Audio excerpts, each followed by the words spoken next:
Nos vamos acomodando, te veo muy cómodo, Tincho, hablando fuera del aire como siempre. Lo estoy manejando. Tenés que trabajarlo. No, estaba por contar que estoy en un momento complicado en mi vida porque me duele la panza pero tengo hambre.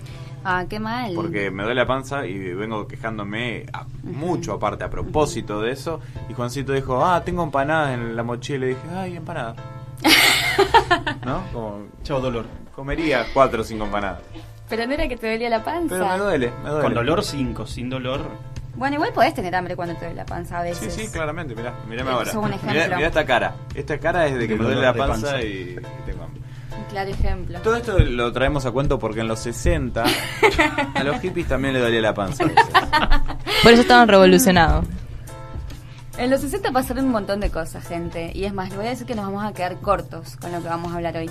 Pero bueno, ya te digo, mira el porro y nos tiró una data de lo que pasó en Jamaica con la independencia. Germán acá escribía que se creó la cumbia peruana, psicodélica, muchas cosas a nivel global. Pero bueno, vamos a empezar con uno de los fenómenos. Recuerden participar de la consigna. ¿Qué era? Bueno, no le dijimos todavía. Sí, boludo. Le duele la panza. Claro. Le duele la panza. No puede pensar, pobre. Perdón. La cara de le duele la panza. Recuerden contarnos qué carajo es para vos el hipismo. Un dolor de panza. Sí, pensé que hablamos. Pensé que hablamos de otra consigna que lo habíamos dicho todavía. Está bien, te duele la panza, yo lo entiendo. Está Juancito acá también, llegó. Ajá. Hola. Hola chicos. Te duele la panza. Se quedaba con eso. Bueno, y lo que le vamos a contar desde Loca como tu madre un poco fenómenos e íconos de los 60. Me acaban de avisar que se cortó. Sí, y bueno, sí, no, al final del tema, nada. Germán me desconcentra mientras yo hago mi columna. Bueno, fenómenos e íconos de los 60, decíamos. Uno de los fenómenos con los que inició los años 60, en realidad no es en los años 60, sino que es en 1959. Entonces hoy no vamos a poder hablar de eso. Pero es muy importante lo que pasó, Tincho. No, perdóname. Pero es muy importante. Muy estrictos. Manu, gracias. Especial de los 60. Bueno, pero en los 59 fue la Revolución Cubana. Hay que tener en cuenta eso. De 1960. Bueno, si va a hablar como nos gusta el Che, puedes hacerlo. Claro, por eso nomás, ¿no? Te cabe el claro, en el 59 cae la dictadura de Fulgencio Batista, Fidel Castro pasa a ser una figura importante en Cuba y bueno, este fue un hecho que indudablemente inspiró a toda una generación de jóvenes, significó una gran transformación política, cultural, social. Muchos artistas, escritores, músicos apoyaron este fenómeno. Y bueno, y claramente una de las figuras fue el Che, que murió, él sí murió en los 60, murió en 1967 en Bolivia, pero es una figura tan trascendental, ¿no? Que su influencia, sus ideas siguen vivas hasta el día de hoy, en los jóvenes que siguen creyendo en él, hasta en las remeras que usamos y en las músicas que escuchamos, está presente. Así que bueno, con esto iniciamos los 60, alto fenómeno, diría. Por otro lado también tenemos el hipismo, bueno, que ya estuvimos hablando bastante de él, pero no cabe destacar que un poco en qué creía este movimiento, de qué se trataba, ¿no? Que era básicamente un grupo de jóvenes idealistas que cuestionaban el sistema actual de las cosas, que se sentían disconformes, que escuchaban folk contestatario, rock psicodélico, que creían en el amor libre, y que en su mayoría experimentaban con alucinógenos como el LSD para alcanzar estados alterados de conciencia, como una manera de despertarse. También practicaban experiencias como la meditación, el yoga, que en ese momento eran poco usuales. Hoy en día vos decís, bueno, me voy a yoga, es como... Hoy en día, a la mañana, en esta radio, dan yoga. Dan yoga, bueno, ahí tenés, uno de los legados que nos dejó en los 60. Pero en esa época esas prácticas orientales no eran tan comunes y en los 60 se dio una explosión de parte del movimiento hippie. Y sus formas de vida, bueno, estaban basadas en el arte, en la ecología, en el contacto con la naturaleza, bregaban por el pacifismo, por la libertad, por la contracultura. Pero también es importante destacar por qué no prosperó este movimiento que tenía ideas tan lindas, ¿verdad? A pesar de su filosofía que era realmente revolucionaria, el hipismo no fue un movimiento orgánico. no se planteaban como un grupo organizado, no planteaban con estrategias para ver de qué manera cambiar eso que no les gustaba. No contaban con un plan sistemático, ni siquiera tenían una intención. No, era como que se plantaron al margen, digamos. Totalmente, parece, ¿no? totalmente. Era como más bien un movimiento de denuncia, sí, de inconformismo, contestatario, pero disperso, ¿verdad? No orgánico. Esto sumado por ahí también al abuso de psicoactivos, sobre todo en los jóvenes de clases más vulnerables, produjo también a finales de los 60, ¿no? Al final, como resultó todo este sueño de amor y paz, produjo tal vez un estado de abandono en estos jóvenes. Pero bueno, más allá de eso, su legado es importantísimo, realmente produjeron consecuencias hasta el día de hoy. Prosperan las ideas del amor libre, influenciaron en lo que son los movimientos feministas, los movimientos ecologistas, incluso está en la ropa, la música que usamos, es muy importante. Bueno, y ni hablar en nuestro ex operador, ¿no? Ni que hablar en Juan Mana. Te mandamos un saludo, Juan Mana, si nos estás escuchando.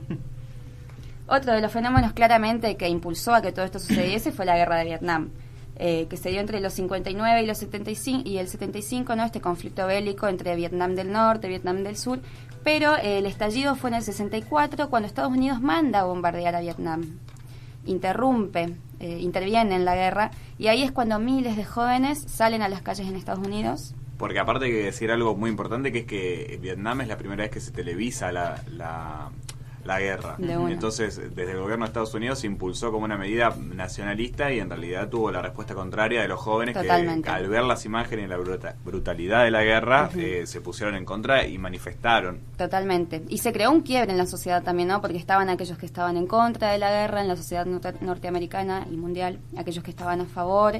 Pero bueno, hay que decir que la sociedad que se oponía a esta guerra era la mayoría, era generalizada, y que no eran solamente los jóvenes, habían maestras, maestros, habían médicos, abogados, periodistas, bueno, artistas ni que hablar, músicos, madres de soldados, excombatientes, personas de las comunidades afroamericanas. Es decir, fue una expresión casi mayoritaria de la sociedad, te diría, en contra de esta guerra. Y por otra parte tenemos un fenómeno también muy importante, que es lo que hablábamos un poco con el porro hoy, que es esta cuestión de la revolución sexual y la creación de la pastilla anticonceptiva, que se da en 1960. Festejamos por eso, porque ¿qué permitió la pastilla anticonceptiva? Bueno, en sí permitió que las mujeres pudiésemos planificar nuestra vida reproductiva, y con eso muchas más cosas, porque planificar tu vida reproductiva implica planificar sobre tu vida misma, sobre tu futuro. Exacto. Un dato de la pastilla anticonceptiva fue que no le explicaban a las mujeres las consecuencias que en ese momento tenían las pastillas, porque ahora son mucho más seguras que antes. Sí. Antes tenían efectos secundarios, incluso dejaban a las mujeres estéril, y no se les tampoco enseñó cómo usarla. Las mujeres no sabían usarlo y hacían barbaridades y las tomaban de mal forma y terminaban embarazadas. Esto se ve en un documental de Netflix que se llama She's Beautiful When She's Angry, que es sobre el feminismo, y hablan sobre esto, y hay mujeres que en ese momento se empezaron a dar cuenta de las consecuencias y empezaron a denunciar esto. Claro. Que se hablaba de amor libre, de tener sexo con quien quisieras, pero después había consecuencias al respecto. Bueno, y esto también un poco pasaba por la desinformación misma que había al respecto, por las oposiciones a la aprobación de esta pastilla. Imagínense que en ese momento aprobar la pastilla significaba cuestionar la familia, cuestionar hasta la economía. Cuestionar a Dios. Incluso hasta a Dios, las relaciones premaritales, el sexo por el simple hecho del placer y no por un deber marital, ¿verdad? Como debería ser. Como debería ser. Y bueno, y en base a esta desinformación se daba de parte de muchos grupos conservadores que decían que la pastilla iba a traer libertinaje sexual, escándalos, orgías, ¿verdad? ¿No? Como grupos ultraconservadores que se oponían a esta famosa píldora. Fue gracias a dos mujeres feministas, Margaret Sanger y Catherine McCormick, que impulsaron el estudio y la aprobación de esta pastilla que fue oficialmente creada por el doctor Gregory Pincus, y bueno, que logró, como decíamos, el control de la fertilidad, pero también el manejo de la vida de las mujeres, y trajo muchas implicaciones en la sociedad. La primera pastilla comercializada se llamó Enovid. Mira vos. Y ahora hay miles de nombres. Ahora hay un montón, tal cual. Pero bueno, como dice Euge, también existía mucha desinformación.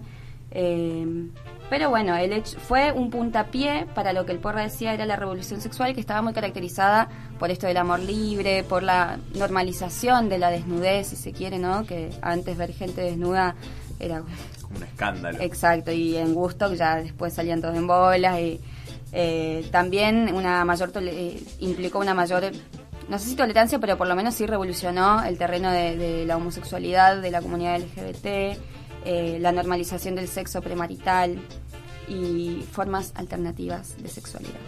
Así que qué bueno que en ese momento se inventó. Yo creo que todos le mandamos un gran abrazo a Georgie. Sí, te mandamos un abrazo, Georgie. Y a estas dos mujeres que lucharon, bueno, por su aprobación. Y siguiendo también en línea con la revolución sexual, la liberación gay se dio en esta década también, que se produjeron los disturbios en Stonewall. No sé si conocen algo más o menos. Contanos. Bueno, es por lo que hoy marchamos todos los años, el 28 de junio, para celebrar la Marcha del Orgullo Gay, que se recuerdan estos disturbios. ¿Qué pasó en Stonewall? Stonewall Inn era un bar gay del vecindario Greenwich Village, perdón mi inglés, en Nueva York. ¿Qué pasaba? En la década de los 50, 60 había muy poca tolerancia para con la homosexualidad, era un ambiente muy hostil. Y el Stonewall Inn era uno de los pocos bares que aceptaba a clientes gays. Es más, era más bien un bar de mala muerte donde iban sectores más marginados de la comunidad, como trabajadores sexuales masculinos, transexuales, dark queens y ese estilo. Más under y más de mala muerte, si se quiere.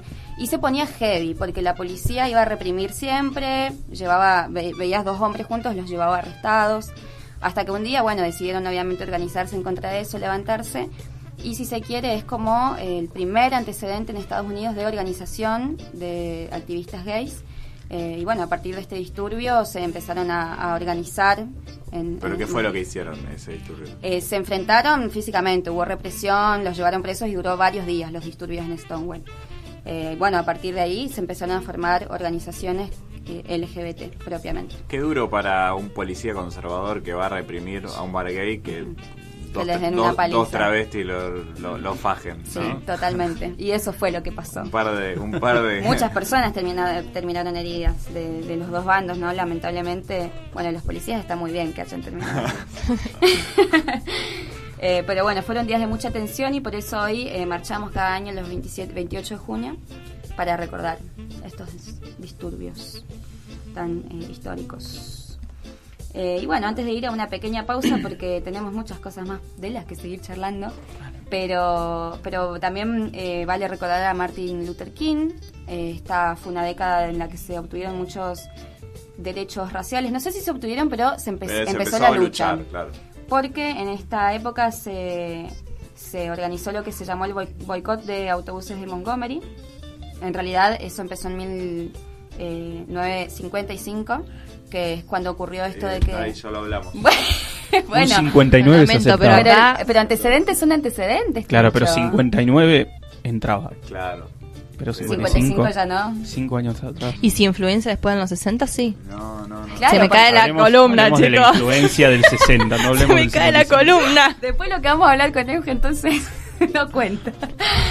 No, bueno, pero digamos, este fue un antecedente de todas las luchas que se vinieron después en los 60. Chicos, más tolerancia, por favor. Aparte fue un antecedente muy importante. El boicot de autobuses de Montgomery fue cuando una señora negra se negó a darle su asiento a una señora blanca y la arrestaron por esto. Y bueno, y se levantó toda eso la fue en el 55. En el 55. No me reto. No pasó. ¿Especial de qué era, 60. Bueno, pero a partir de eso surge un gran referente que fue Martin Luther King, que él fue asesinado, sí, en los 60, en 1968. como una década, vieron, muy marcada por protestas, por manifestaciones, incluso hasta asesinatos de líderes de masas como Martin Luther King. Y bueno, y una gran proliferación artística de la cual vamos a estar hablando en un rato, pero para distendernos mientras, ir aclimatándonos con lo que vamos a empezar a hablar ahora, vamos a escuchar un tema de los Beatles, si les parece. Sonaban los Beatles. Antes de hablar de ellos, vamos a hablar un poco de otro de los fenómenos que abrió el camino al movimiento psicodélico, y es la creación del LSD. No los televisores, vale aclarar. No estamos hablando de televisores cuando ya hablamos. Vamos a hablar del LED. Estamos hablando de la, a ver si lo digo bien, dietilamida de ácido lisérgico. LSD, más en criollo. Que si bien fue creado por Albert Hoffman en el 43, no me reten por eso, no es mi culpa, ganó popularidad y se empezó a comercializar más bien en los años 60. Viste que lo fue haciendo de a poco. 59, 55, 43. Es Los como 20. que la fue... Vio que tenía el espacio, el lugar. No sé qué me meto porque yo no produzco el programa, pero tenía el espacio, el lugar y se fue. En media hora empieza... No, porque cuando Colón empieza en la Revolución de Mayo, 1492. Un especial de los 50 después. 40 y 50. Americanas. Perdón, LSD. Bueno, pero chicos, ganó popularidad y se empezó a comercializar en los 60. Antes Claro. el tipo lo descubrió, pero no pasó nada al respecto. ¿Me entendés? Tipo, él lo probó, se dio cuenta, wow. Lo Claro, producía. eso no estrictamente es las cosas que tienen influencia en los 60. Basta, Eugenia, no necesariamente que se basta de defender lo crearon. vas a hacer en tu Defendiendo. columna. Basta, dejá de atajarte. Bueno, no voy a decir mucho de esta droga, pero sí está bueno resaltar que fue apoyada, divulgada por muchas personalidades conocidas, los Beatles, Jimi Hendrix, Janis Joplin, The Doors, también por el doctor y gurú Timothy Leary, una de las personalidades más conocidas, si se quiere, en este ámbito lisérgico. Y yo al respecto voy a recomendar un documental. Esta también es la columna de cine. The Orange Makers, que narra la historia de dos realizadores de Orange Sunshine, un tipo de ácido que se llamaba así por su color naranja, justamente. Ellos son Nick Sand y Tim Scully, y bueno, son dos tipos que se pusieron a fabricar ácido porque ellos creían fervientemente que esta droga iba a cambiar al mundo a través de la apertura mental de las personas al probarla. Después se terminaron dando cuenta de lo difícil que en realidad era eso, terminaron presos, pasaron un montón de cosas, después salieron igual.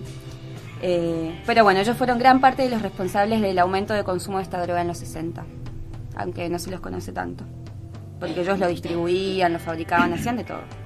Se drogaban. No, Breaking Bad de la psicodelia. Totalmente, los comparan así con eso, tenían su laboratorio, todo.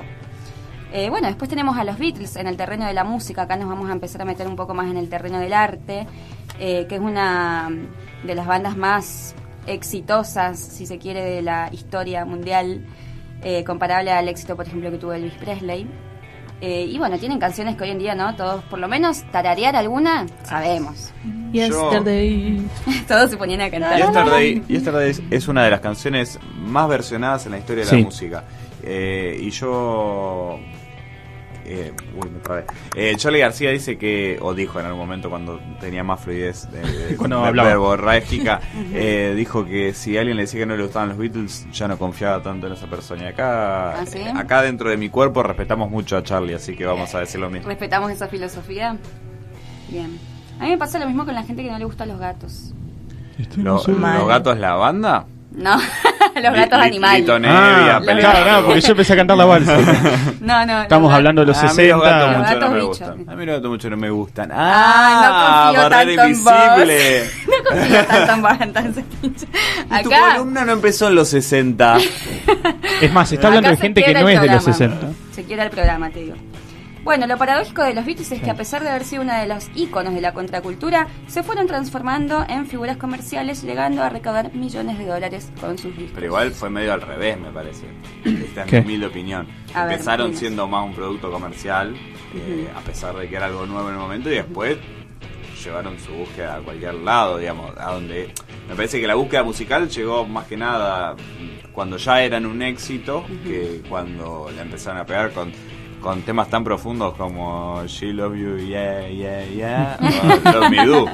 En ese sentido. Totalmente. Bien, Tincho. En tu cara, Wikipedia. Me arruinaste la columna. No, está muy bien, es verdad, porque después pasa también lo de John Lennon con Yoko Ono, que bueno, él llevó más allá su búsqueda y se terminó de disolver los Beatles. Le quiero mandar un saludo a Lauri, que nos mandó un mensaje. Mirá la feminista como de golpe tiró la teoría de que Yoko Ono separó a los Beatles. No. Nada más quiero decir eso. Nada más quiero poner... Yo no dije eso, no pongo se va. palabras claras. No te enojes. Che, pero no porque sea mujer no puede hacerlo. No, Lo también dejó. le faltó agregar porque es china. Y blanca, No y muy pongas blanca. palabras en mi boca, Tincho. Y muy blanca. Yo lo único que dije es que John Lennon decidió hacer un camino separado. No, es John Lennon el que decidió. Pero por... Con Yoko Ono, claramente, no significa que ella tenga la culpa de eso.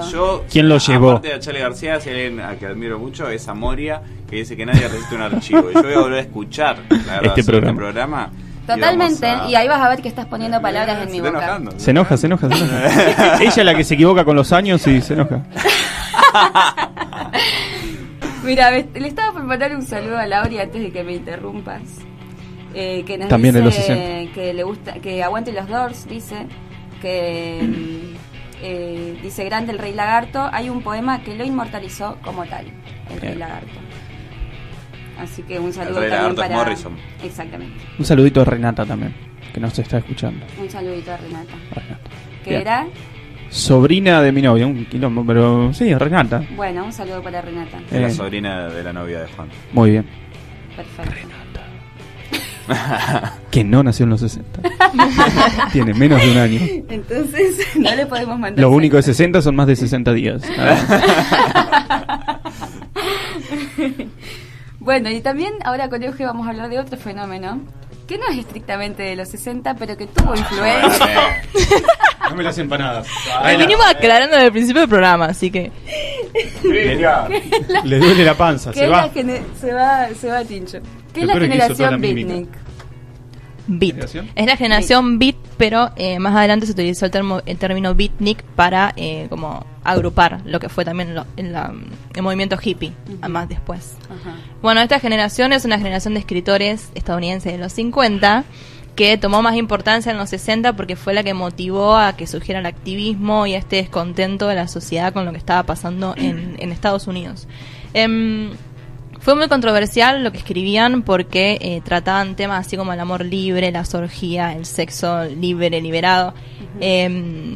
Más también muy centrado en la espiritualidad, en el budismo y en el hinduismo, que chocaba con el cristianismo del momento. Si pensamos, en los 50 la familia era el centro de la sociedad. Sí, la familia tradicional americana. Claro, el padre que trabajaba, la madre que cuidaba a los hijos, cristianos a morir.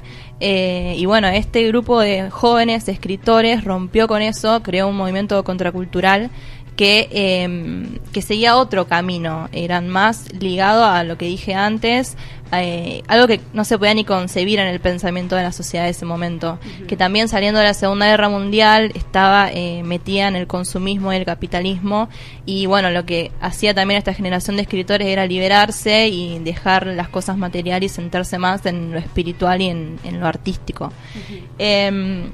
Las obras más importantes de este movimiento fueron Aullido, que es un poema de Allen Ginsberg, que fue escrito en 1956.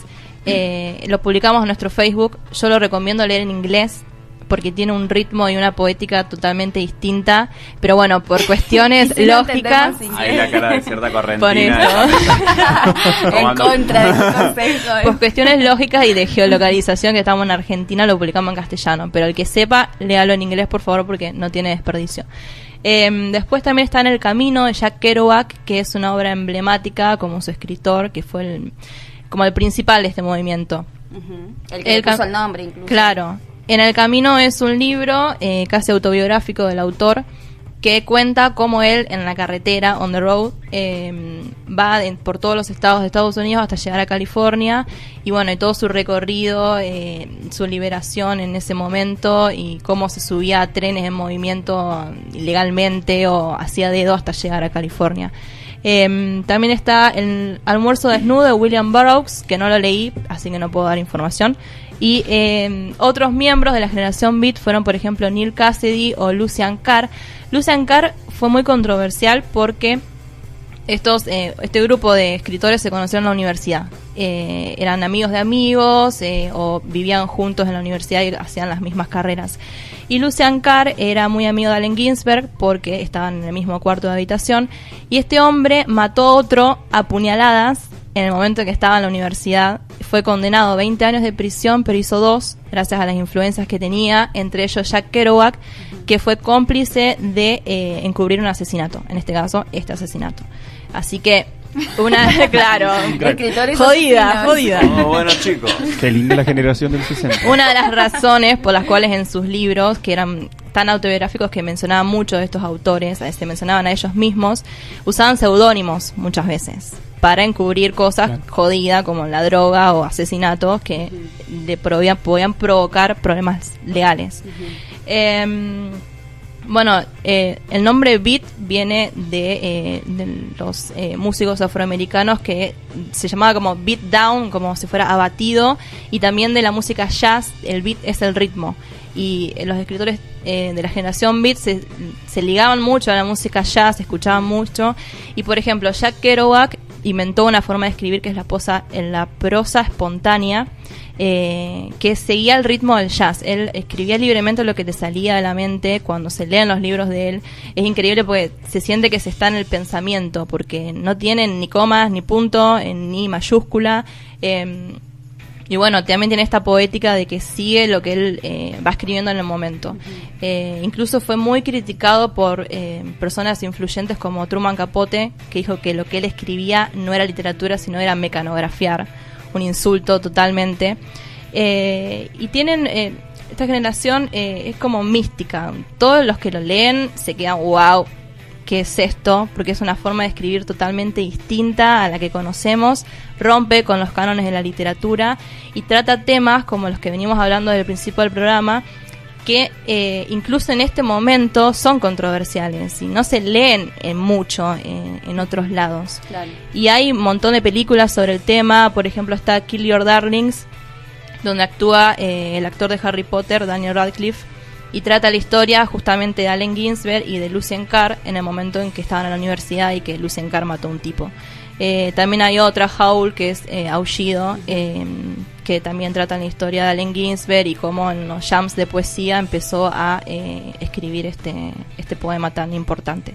Y bueno, yo le recomiendo a todo el mundo leer sobre la generación beat. Jack Kerouac fue lo que más leí yo, pero hay un montón de poemas, incluso de artistas mujeres que no conocía hasta que no averigüé sobre esto. Y hay un montón para leer sobre esto. Buenísimo. Sí, lo que pasó con Aullido también es...